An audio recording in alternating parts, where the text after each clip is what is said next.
Mana hurmatli baliqchi o'rtoqlar, bizga ham maslahat beringlar. Mana shu yerga baliq tashlaganmiz, ilon baliq.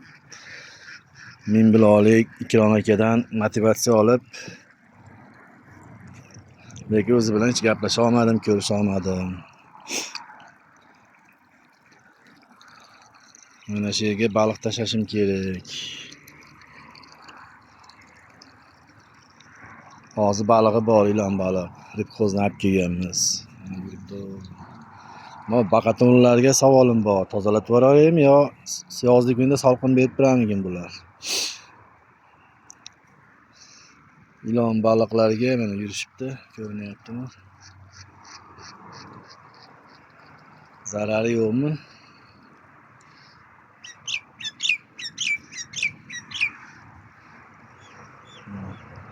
Hatto qamishlarga ham tegmadik, qo'g'alarga.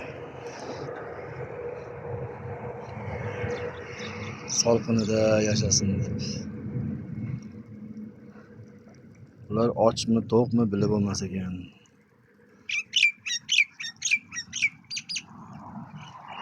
Lekin ana baqatorlar tagiga kirib olib, optog'ida yotishibdi. Ko'z tegmasin. Yaxshi, xudo xolasa. Onasi qaysi bu, dadasi qaysi bilib bo'lmayapti lekin. Ana u bitta tug'adi deb beruvdi. Tug'adi degani o'lib qoldi lekin.